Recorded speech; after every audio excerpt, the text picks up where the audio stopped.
Hi there, and thank you once again for tuning in to another edition of Tales from a Very Minor Celebrity. A look back at my career in the media and the celebs and interesting people that I've met, I've interviewed, and all the exciting things I've done during that time. Now this week you'll once again be hearing from two musical greats, a two-part interview with Petula Clark and also a chat I had with the late Natalie Cole, who sadly died in 2015. But first, Petula Clark, who has the distinction of having had one of the longest careers of any British singer, spanning more than 7 decades. Her professional career began during the Second World War as a child entertainer on BBC Radio. In 1954, she charted with The Little Shoemaker, the first of her big UK hits, and within 2 years she began recording in French. In late 1964, her success extended to the United States with a 4-year run of career-defining, often upbeat singles, many written or co-written by Tony Hatch and Jackie Trent, who both wrote so many great songs but will always be remembered for writing the iconic TV theme tune Neighbours. In the United States, Clark was sometimes called the First Lady of the British Invasion. She has sold more than 68 million records and has also enjoyed success in films such as Finian's Rainbow and Goodbye Mr. Chips, and in the stage musicals The Sound of Music, Blood Brothers and Sunset Boulevard, also Mary Poppins. I had the great delight of interviewing her in 2007 when she was promoting a new album and tour. I'll play the first of the two-part chat with her now, and the second part will follow Natalie Cole. But first, here is Petula Clark telling me about the first time she appeared on BBC Radio during World War II. The first radio thing I did was for BBC Forces network, or whatever that was called. I think I was about 8. And then I went on from there. So I think by the time I was 10, yes, I was something of a star. That's true. Absolutely. You were referred to as the British Shirley Temple. Did that, did you sort of realise what that meant at that time? Well, I knew who Shirley Temple was because she was like the big star at the time. But, I never had dimples for a start and I was too skinny. No, it was a totally different kind of career. I was, I suppose, the little girl star at the time, although there were a few other people around. Julie Andrews was around too. She used to do the same sort of work as me, really. We used to travel around in troop trains and sleeping in luggage racks and singing for the forces all over Great Britain. We often talk about it. She remembers it very well. Being so young, did you really understand what was going on in the world during that time? I don't think so. I mean, we knew that the war had changed everything for us, but in general, it made life more exciting and in some ways more fun. I mean, we didn't get a direct hit, of course, but things were pretty hot where we used to live, just outside London. But we weren't aware of the danger. I'm sure our parents did, but it was kind of fun living in an air raid shelter, you know. Yeah. But being a star at such a young age, were there people around you to keep your feet on the ground? Well, my dad certainly was. He was very strict with me. He didn't want me to be a spoiled showbiz brat, and I think he did a pretty good job. You've worked with some of the greats, not only in the music industry but in film as well. People like, well, the list goes on and on and on. John Lennon, Tom Jones, Michael Jackson. Any memories of some of those people that you've worked with?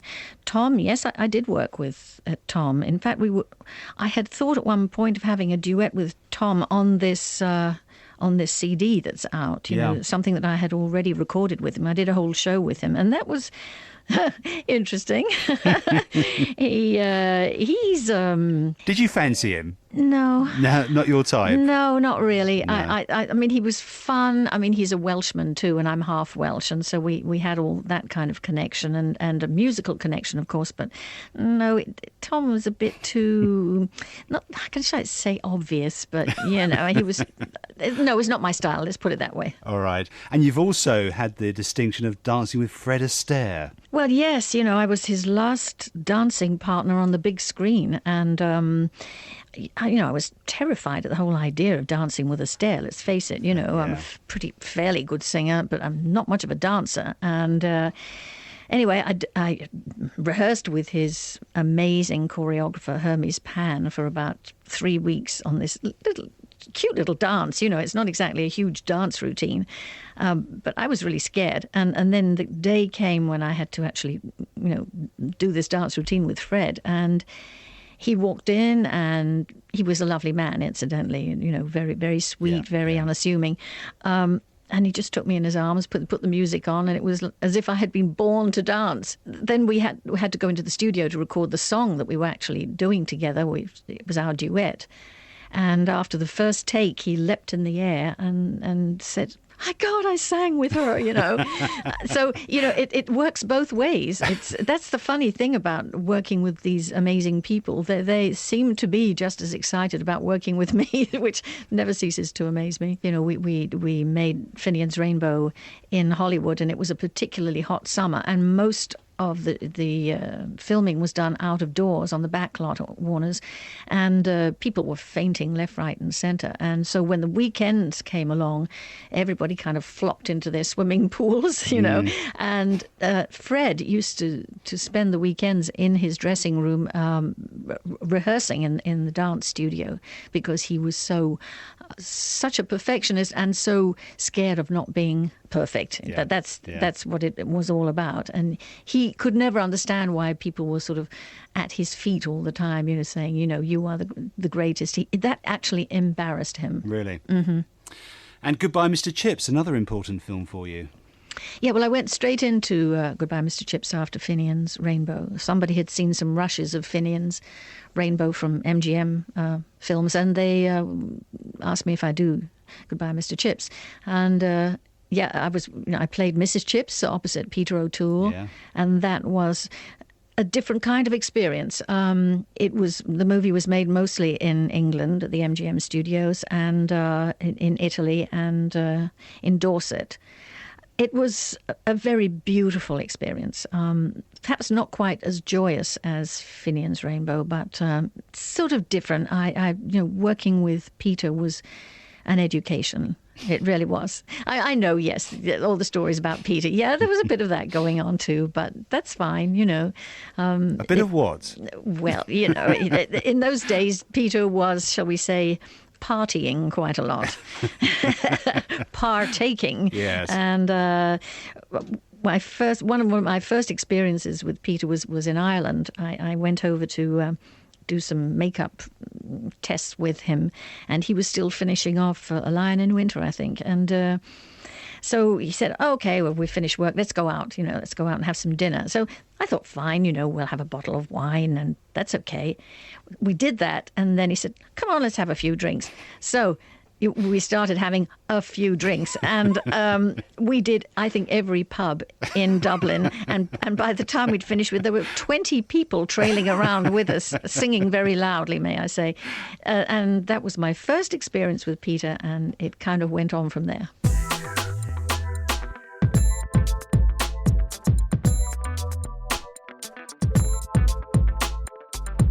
Petula Clark, and the second part of that interview will be coming up after we hear the interview I had with another singing royalty, the late Natalie Cole, daughter, of course, of Nat King Cole.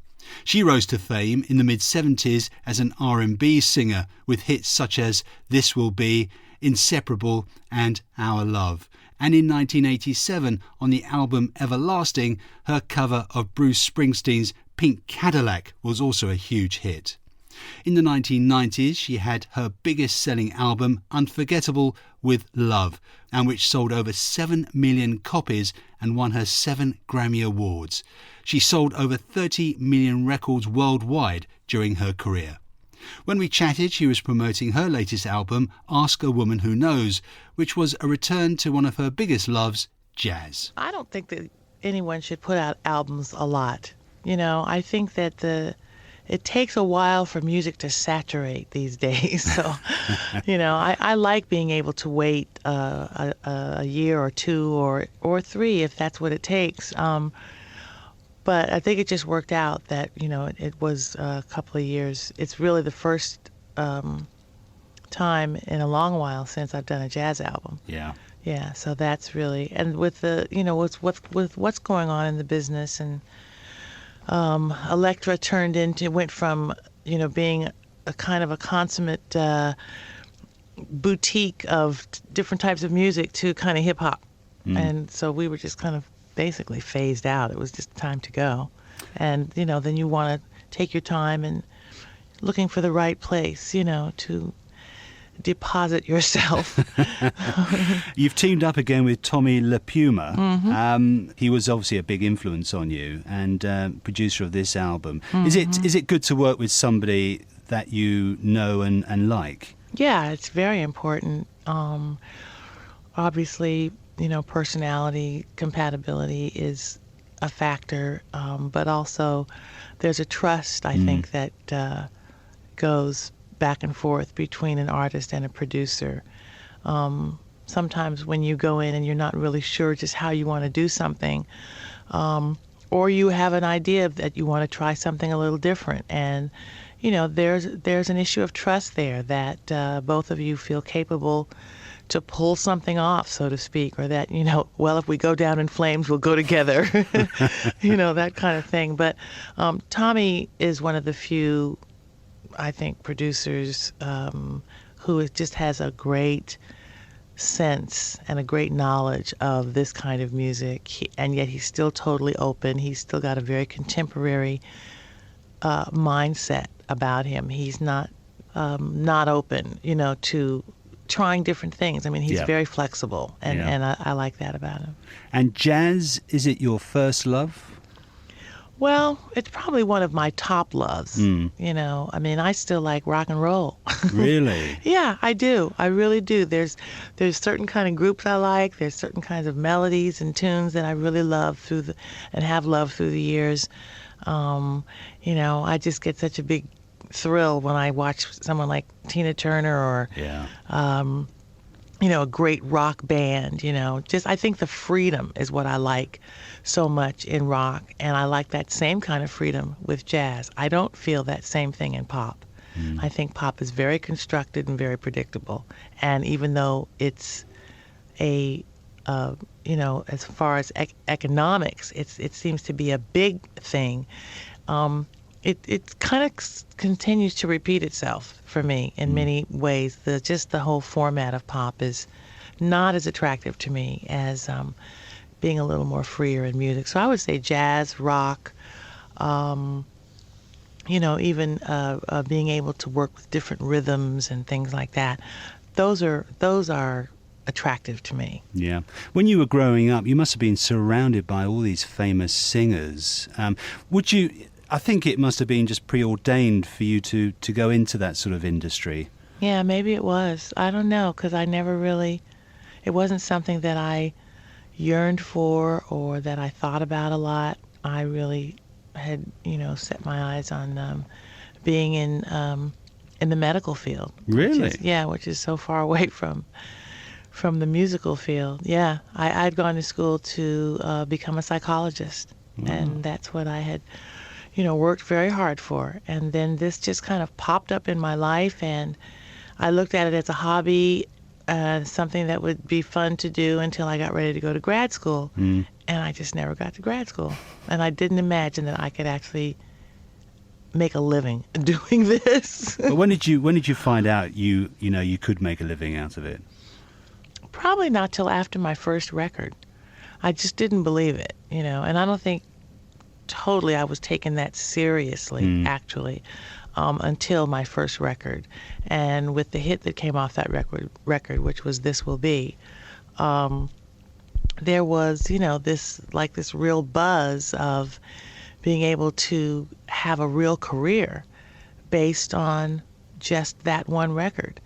And I thought that was amazing. I was actually amazed. It just never occurred to me that I didn't really look at it as following in my father's footsteps, even, because I was so far away from the kind of music that he was doing.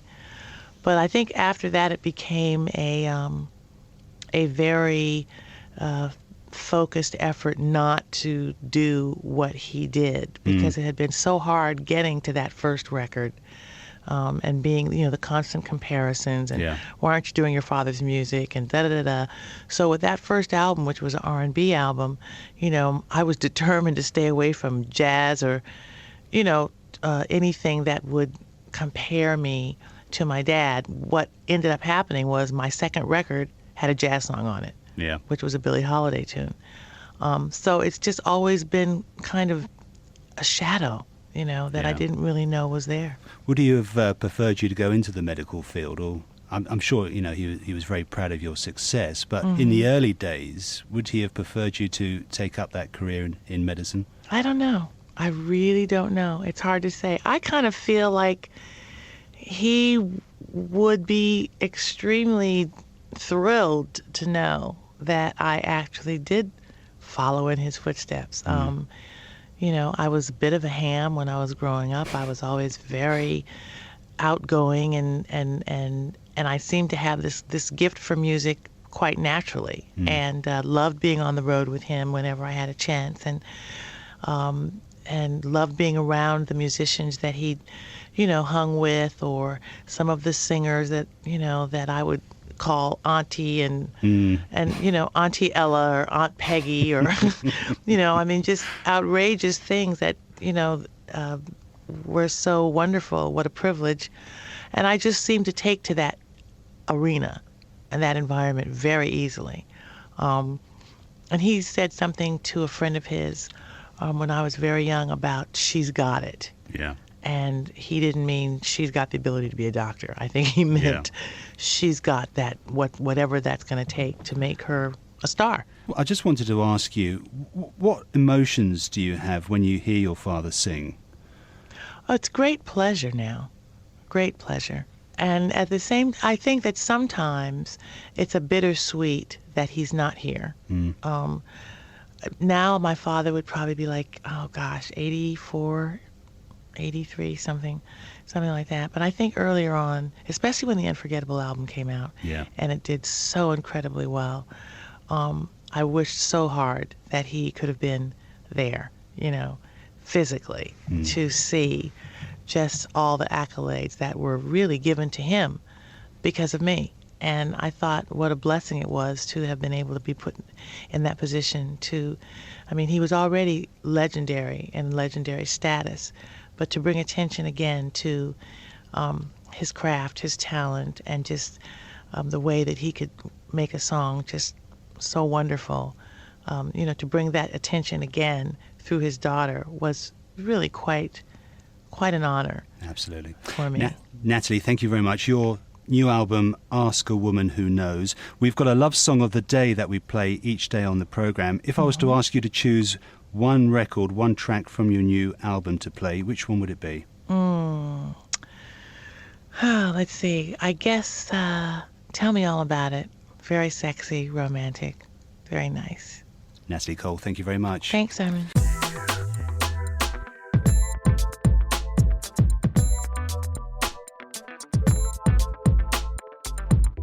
Natalie Cole. She announced in 2008 that she'd been diagnosed with hepatitis C. 4 months after starting treatment, she suffered kidney failure and required dialysis 3 times a week for 9 months. Following her appeal for a kidney on The Larry King Show, she received a transplant in 2009. Cole cancelled several events in December 2015 due to illness. Her last musical performance was a short set of 3 songs in Manila. She died in Los Angeles on December the 31st, 2015, at the age of just 65. Her family said in a statement, Natalie fought a fierce, courageous battle, dying how she lived, with dignity, strength and honour. Our beloved mother and sister will be greatly missed and remains unforgettable in our hearts forever. Cole's funeral was held on January the 11th, 2016 at the West Angeles Church of God in Christ in Los Angeles. And just listen to some of the people that turned up at the funeral. It really did demonstrate the admiration that many in the music business had for her. The likes of Stevie Wonder, Smokey Robinson, Lionel Richie, Chaka Khan, Mary Wilson, Gladys Knight, Jesse Jackson and Freda Payne were among the mourners at her funeral. Now, back to Petula Clark. In the second part of our chat, she tells me about how her long association with France actually started. Well, it started as a love affair with a Frenchman. It was nothing to do with France. I went to Paris to do a one-night stand. It was a show for a radio station called Europe Number One, which was like the radio station at the time, and it was in the Olympia Theatre, which is a bit like the London Palladium, you know. So it was a big show. I sang, I think, very badly. I had a terrible cold, and I was reluctant. I didn't even want to be there. You know, I couldn't speak a word of French. I sang in English. But the next day, the boss of the radio, this time it was the record company, that's right, was trying to convince me that it was a good idea for me to record in French. And I was saying, no, I don't want to, I've got a bad cold. I want to go home. Don't talk to me about recording in French. I don't want to know, you know. And the light went out in his office, and he said something in French, and this person came in, stood on the desk and changed the bulb, and the light went on, and it was Claude. And I looked at this guy, and I thought, he's cute. And, and the boss said, well, if you record in French, Claude will be taking you around the different radio stations in Paris and, just taking care of you in general, you know. So I thought, 3 weeks later, I was back with my first French recording, which was very bad because it was all done phonetically. But that's the reason why I did it. I wanted to be with Claude. And it just went on from there. You know, the whole thing was just an accident, really. It is an amazingly beautiful country. I mean, it's got the Mediterranean, the Atlantic, it's got the Alps, it's got those lovely rolling hills, you know, the vineyards. It is aesthetically very beautiful. Not all the women are chic, by the way. No. And not all the men are, well, I can't say the great lovers because how would I know? But no, it is an amazing country, and I've grown to love it and understand it and speak the language, of course, which helps. But, you know, I do spend a lot of time in Paris because I have one daughter who still lives there. I have another daughter who lives in New York, and our main residence is in Geneva. And we have a chalet in the French Alps, and I don't get there very often. But that is a place that I do love to go to. It's a bit of a haven. You've got this new album out at the moment, Petula Clark, the Ultimate Collection. It really is an ultimate collection as well. 2 CDs. Of course, disc 1 starts, well, it couldn't have started with anything else but Downtown.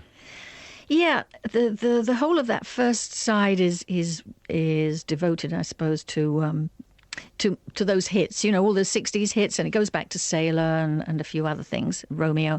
But the second side is the one I like. Oh, right. No, I mean, it's not that I don't like those songs. It's just that I know them and sung them many times, and I actually love them. But the other side is newer, fresher for me. And some of them are not actually new songs, but they're recordings that we haven't heard for a long, long time or haven't heard at all in some cases. You know, the things that I recorded a few years back and were just hidden away somewhere for some reason, and we've put them out, and there are some new recordings which I really love. But in concert it must be so how do you go about choosing your set for a concert, because you've got so much material to choose from? Yes, well, this particular tour coming up, I will be basing the act on this CD. Right. I won't be doing everything that's on the CD, but and I'll be doing other things like poetry, songs that have a, I don't know, it's going to be a mixed bag. Let's put it that way. I haven't quite got it together yet, but it will be fun for me. You know, if the show is fun and fresh for me, then I hope that it will be fun and fresh for the audience.